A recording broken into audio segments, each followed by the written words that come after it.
Halo teman-teman, hari ini aku mau bahas tentang pertanyaan teman-temanku, nanyain aku virginity atau keperawanan. Nah, aku kan sering tuh share tentang menstrual cup ke Instagramku atau ke Facebookku. Nah, aku tuh dapat banyak pertanyaan dari teman-teman yang rata-rata aku yakin pasti pakai pembalut. Kalau misalnya teman-temanku yang sudah pakai menstrual cup itu rata-rata orang luar. Jadi kalau misalnya orang Indonesia memang masih banyak yang belum pakai karena beberapa mitos. Jadi aku ambil beberapa pertanyaannya. Yang pertama, menstrual cup bikin rusak selaput darah nggak sih, Fon? Aku tahu pertanyaannya itu arahnya dari mana. Jadi kita jawab satu-satu ya. Apakah menstrual cup bikin rusak selaput darah? Jadi selaput darah itu teman-teman bayanginnya gimana? Selaput darah itu sebenarnya misalnya ini lubang ya, selaput darah itu bukan lapisan yang nutup total guys. Logikanya kalau misalnya lapisan nutup total lah, terus darah menstruasi itu keluarnya dari mana kalau misalnya nutup total? Berarti kalau misalnya kita virgin berarti nggak bisa menstruasi dong kalau ketutup total, kan enggak. Jadi selaput darah itu sebenarnya lapisan yang mengelilingi lubang di cervix, aku nggak tahu salurannya yang mana, tapi itu mengelilingi. Nah, ini tuh kalau misalnya kita berhubungan seksual atau mungkin karena olahraga atau karena memang aktivitas yang lain, itu tuh bisa melar. Dan nah, kalau misalnya berdarahnya itu karena keelastisitasnya sudah tidak kuat dan pecah, ya bisa karena banyak hal, bisa karena aktivitas seksual, bisa karena aktivitas olahraga, atau bahkan ada orang-orang yang dari awal itu nggak punya selaput darah itu ada. Jadi kalau misalnya bikin rusak selaput darah nggak? Kalau aku jawab tidak menjamin, karena bahkan untuk mengetes selaput darah itu tetap intact itu maksudnya belum rusak ataupun tidak, itu tidak ada studi secara medis yang bisa membuktikan bahwa selaput darah itu intact gitu loh. Kalau misalnya teman-teman ngomong, "Fon, itu loh ada virginity test." Jadi tes untuk yang paling terkenal itu adalah masukin 2 jari ke dalam vagina. Itu katanya bikin kalau misalnya bisa masuk itu berarti tidak virgin, kalau nggak bisa masuk berarti virgin. Itu nggak ada guys. Jadi aku sudah browsing dari yang pertama mungkin dari WHO dulu, ini tentang virginity test dan kenapa WHO itu tidak menyarankan lagi adanya virginity test. Jadi dituliskan di sini, this statement establishes that virginity testing is unscientific, medically unnecessary and unreliable. Jadi intinya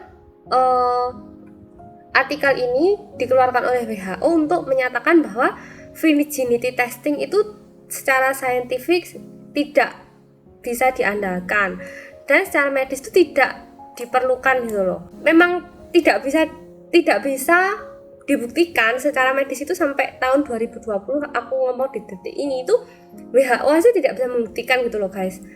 Kalau misalnya ada orang lain, misalnya ada dokter ini ngomong apa, intinya gini loh guys, dokter itu juga manusia. Hitungannya kayak Romo pun juga bisa berbuat dosa, uskup semuanya, meskipun orang-orang suci semuanya bisa berbuat dosa. Hitungannya juga dokter juga bisa berbuat salah. Misalnya ada satu dokter ngomong apa, kita itu jangan langsung oh iya percaya. Dokter itu juga bukan Tuhan gitu loh guys. Dokter kalau misalnya mau membuktikan sesuatu harus melalui tes. Jadi melalui apa istilahnya, kayak percobaan berkali-kali untuk membuktikan 100% atau minimal kalau kayak obat itu 98% itu berhasil gitu loh. Nah, kalau misalnya tidak ada tes yang dilakukan, ya jangan semerta-merta kamu tuh percaya klaimnya dokter A, dokter B. Itu ngaco namanya. Dokter pun juga bisa ngaco. Kita bahas sedikit lebih dalam ya. Kenapa kok dulu itu dijalankan virginity test itu asalnya dari mana? Kenapa kok bisa ada? Virginity test ini banyak diminta oleh orang tua atau keluarga dekat untuk korban-korban yang mohon maaf mendapatkan pelecehan seksual sama wanita. Jadi orang tuanya tuh kayak minta, ini gimana dok? Apa anak saya masih virgin atau enggak? Ya, nah itu akhirnya terpaksa juga dokter atau polisi itu melakukannya karena ya bapaknya minta gitu loh. Jadi susah kalau misalnya ditolak, ya nggak bisa pak, nggak menunjukkan, ya pokoknya tes aja gitu. Terus gimana, kamu akhirnya gimana ya, ngetes. Tapi reliable enggak. Sekarang kamu lihat buktinya apa? Ya ini buktinya, aku kasih artikelnya WHO, artikelnya dari ada apa penelitiannya orang-orang, itu mereka yang ngerangkum ya, bukan aku. Tapi sudah percaya nggak? Kalau aku sih WHO sama 2 tes menyatakan seperti itu, ya aku percaya aja, nggak tahu sama kalian. Nah, terus kenapa kok tes ini tuh banyak di-ban? Jadi WHO menyarankan untuk semua negara nge-ban atau melarang total diadakannya virginity test, karena secara implisit itu virginity test itu merendahkan derajatnya perempuan gitu loh. Kenapa merendahkan? Jadi kalau misalnya sekarang tesnya itu logikanya gini, menghasilkan oh iya ini sudah tidak virgin, berarti apa? Kenapa? Apa hubungannya virgin atau tidak virgin, dan kenapa diumbar-umbar? Oh, berarti kalau tidak virgin wanita ini sudah tidak berharga. Masa hidupnya kita itu wanita cuma dinilai dari virgin atau tidak? Berarti kita belajar terus dari dulu pinter nyari duit, cantik, kulitnya mulus, rambutnya hitam atau gak punya jerawat, itu semuanya sia-sia kalau kita sudah gak virgin lagi. Bullshit lah. Jadi apa? Jadi virgin itu tidak ada hubungannya dengan seluruh usaha keras yang kita lakukan gitu loh. Bullshit gitu loh. Intinya itu dari cerita masa lalu yang waktu wanita itu masih dianggap sebagai barang dan masih hitungannya kayak dioper-operkan sebagai calon istri yang virgin, apa belum pernah disentuh sama orang lain. Jadi coba deh kalian baca lagi. What does the term virgin mean? Virgin definisi adalah a person who has never had sexual intercourse. Gak ada kan intinya tulisannya virgin adalah orang yang selaput darahnya masih utuh. Coba kalian cari di mana-mana, pasti nggak ada yang nulis kayak gitu. Karena teman-teman, memang tidak ada istilahnya kalau selaput darah itu rusak, kamu berarti tidak virgin gitu loh. Intinya tuh seperti itu. Kalian harus membenarkan lagi istilah kalian mengenai virginity. Virginity adalah kamu sudah berhubungan seks. Taunya bagaimana? Ya kamu berhubungan seks, sudah. Ya udah ngaku aja, oh aku sudah tidak virgin. Oh aku masih virgin. Ya ngakunya tuh dari situ. Oh kamu sudah pernah berhubungan seks apa belum? Ya rahasia personal gitu loh. Tinggal orangnya jujur atau tidak. Oh enggak, oh iya. Terus kalau misalnya apa sudah virgin atau tidak itu intinya apa? Tidak menentukan hidupmu gitu loh. Nah maaf, jadi pertanyaannya muter-muter. Jadi intinya gimana guys? Kalau misalnya pertanyaan 1, bikin rusak selaput darah atau tidak? Antara iya dan tidak. Karena kita di dalam itu selaput darah itu kita nggak tahu gitu loh. Maksudnya waktu berdarah gitu, misalnya masukin berdarah, ya logikanya ya dong, wong kita menstruasi nggak berdarah nggak mungkin. Nah jadi kalau antara jawabannya bikin rusak selaput darah atau tidak, tidak tahu. Jadi jawabannya tidak tahu, karena jujur aja bahkan WHO aja nggak bisa ngetes itu loh, kamu tuh virgin atau enggak, kamu kok tanya aku gitu. Nah yang kedua, terus kalau kamu pakai menstruasi, kamu kalau pakai menstrual cup enggak virgin dong, Fon? Nah balik lagi tadi kayak pertanyaanku yang sudah panjang lebar itu loh guys, emang hubungannya virgin sama menstrual cup itu apa? Kita tuh nggak perlu bahas jauh-jauh ke virgin gitu loh, karena apa? Virgin itu tidak ditentukan dengan serobek atau tidaknya selaput darah guys. Kalau misalnya tanya virgin atau enggak, ya selama aku belum berhubungan seksual ya aku masih virgin guys. Gak usah repot-repot jauh-jauh menstrual cup dan menstrual cup. Virgin ya hubungannya sama seks, kalau menstrual cup ya hubungannya sama kamu berdarah ditampung, udah gitu loh. Terus aku mau nambahin, dari dulu tuh aku pengen ngomong kayak gini, sekarang itu kita harus smart ya guys. Jadi perempuan itu coba agak pakai logikanya sedikit gitu, nggak usah mikir-mikir jauh-jauh. Sekarang bayangkanlah kamu berhubungan seksual pertama kalinya dengan pacarmu gitu, atau suamimu. Terus habis itu katakanlah kamu sudah pakai menstrual cup, katakanlah misalnya terus pacarmu tanya, kamu virgin nggak gitu misalnya. Ya pasti banyak lah cowok-cowok yang rada tolol-tolol di luar sana itu banyak guys. Gak usah jauh-jauh, mungkin pacarmu juga tolol. Nah jadi misalnya dia tanya, kamu virgin enggak? Loh aku virgin. Terus kamu jawab gitu kan, oh yaudah kalau gitu, andai kata ya dia ngomong gini, yaudah kalau gitu aku buktikan ya, coba kita tes apakah kamu virgin atau enggak. Dengan cara gimana? Kamu tanya gitu. Masukkan 2 jari, udah kamu tampar aja, tendang aja. Cowoknya itu kalau bisa putusin aja atau jangan ceraiin. Ya intinya kamu harus memilih lah sebelum menikah tuh, pastikan cowokmu tidak goblok. Jadi intinya gimana toh? Masa bayangkan lah gitu loh. Masa kamu sebelum atau sesudah berhubungan seks kamu tanya dulu, kamu virgin atau enggak? Kalau kamu virgin, aku lanjut. Kalau kamu nggak virgin, aku nggak lanjut. Masa gitu guys? Ya berhubungan seks ya berhubungan seks aja, gak ada hubungannya gitu loh. Masih intek atau belum kan? Yang penting itu kalau berhubungan seks itu apa? Perasaan guys, persetujuan, sama-sama mau. Jadi bukan masalah masih virgin. Kalau misalnya aku maunya nikah sama yang masih virgin, itu sudah kayak aduh ya Tuhan. Tuh kalau kamu nemu cowok kayak gitu, saranku satu, sudah nggak usah mau jawab, tampar aja. Itu cowoknya nggak masuk akal dan misoginis gitu loh. Aduh parah wes, pokoknya aku speechless. Virgin itu berhubungan seksual.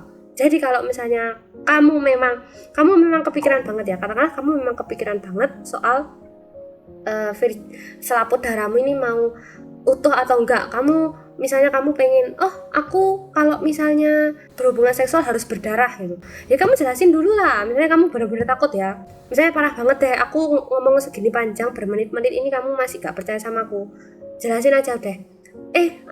Cowok maaf ya, kalau misalnya kita berhubungan seks terus aku gak berdarah. Jangan heran loh ya.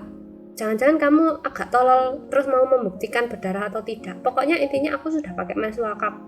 Menstrual cup ini dimasukkan ke dalam vagina supaya hidupku lebih mudah kalau menstruasi. Pasti kamu nggak tahu kan perasaanku kalau menstruasi soronya kayak apa. Nah intinya aku sudah pakai menstrual cup. Kalau misalnya aku nggak berdarah, mungkin karena menstrual cup ini sedikit merobek dan dulunya berdarahnya tuh gara-gara menstrual cup. Aku nggak tahu karena tidak bisa dibuktikan. Kalau kamu mau tak kasih artikelnya WHO, kamu baca sendiri. Intinya virgin itu tidak ditentukan dari selaput darah, ngerti toh? Nah kalau misalnya dia ngerti, oke, berarti masalah selesai, ya kan? Ya ampun, tanpa sadar aku sudah menjawab pertanyaan 3 dan keempat. Jadi pertanyaan ketiga dan keempat ini orang-orang banyak yang menanyakan, lah terus kalau kamu pakai menstrual cup kamu berdarah nggak? Berdarahnya tuh maksudnya karena selaput darahnya robek. Ya itu makanya kamu tuh nggak ngerti gitu loh, berdarahnya itu berdarah karena kamu memang mens atau karena memang robek, itu nggak ngerti gitu loh guys. Terus intinya balik lagi, kalau robek virgin enggak? Ya masih virgin guys. Jadi virgin itu hubungan seksual. Kalau misalnya selaput darah, ya udah, selaput darah itu beda urusan. Selaput darah itu fungsinya apa? Ya sebenarnya nggak tahu guys, nggak ada fungsinya.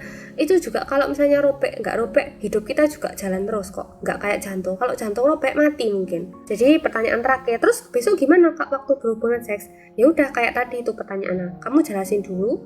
Kalau kamu ininya pokoknya ingat aja, kalau kamu memang kukuh banget untuk nggak mau pakai menstrual cup, ya nggak apa-apa gitu loh guys. Ini video tidak untuk memaksa kamu menggunakan menstrual cup, tapi aku mau menjelaskan dari sisi aku yang sudah pakai menstrual cup kira-kira 6 bulan ya guys. Itu nggak masuk akal gitu loh. Kalau misalnya kita mengorbankan kebahagiaannya kita waktu menstruasi. Bayangkan guys, kita dalam 30 hari itu menderita selama 4 bulan karena pakai pembalut. Kemarin aku tuh pergi ke Surabaya tuh karena aku dapet dan menstrual cupku ketinggalan di rumah. Aku tuh akhirnya pakai pembalut guys. Bayangin aku tuh pusing selama 5 jam perjalanan itu karena aku harus pakai pembalut. Kenapa pusing banget? Soalnya pembalut itu bikin aku tuh males pipis. Kalau pipis itu soalnya harus buka, terus pembalutnya harus dibungkus, udah mengotori lingkungan, udah gitu kayak darahnya tuh kececer di mana-mana. Terus habis itu aku pipis itu kalau siram air darahnya juga keluar, gak enak gitu loh guys. Bayangin kalau misalnya pakai menstrual cup, kamu pipis, kamu pup, darahnya enggak keluar guys, sudah kayak biasanya aja. Ini aku sekarang hari keempat menstruasi, aku sekarang lagi pakai menstrual cup. Itu benar-benar nggak kerasa apa-apa guys, benar-benar kayak nggak ngapa-ngapain, kayak hidup biasa. Mungkin kalau misalnya sakit itu karena ya sakit delapan hari pertama, hari kedua itu mungkin aku agak sakit, tapi untuk pakai menstrual cup-nya itu sama sekali nggak ada efeknya. Yang penting kalau pakai menstrual cup itu kamu harus jaga kebersihan, jaga steril 6, 9, 12 jam itu kamu harus ngeluarin dan dibersihkan. Tanganmu harus steril, dicuci bersih, pakai sabun. Udahlah gitu intinya. Aku mau jawab soal pertanyaan-pertanyaan teman-temanku yang menanyakan virginity atau keperawanan dan menstrual cup. Intinya apa? Korelasinya tidak ada. Yes. Jadi intinya kalau misalnya kamu mau pakai password, pakai aja. Yang penting kamu merdeka, kayak gitu. Virginity tidak ada hubungannya, oke? Kalau misalnya ada pertanyaan atau diskusi, tanya aja di komen. Dadah.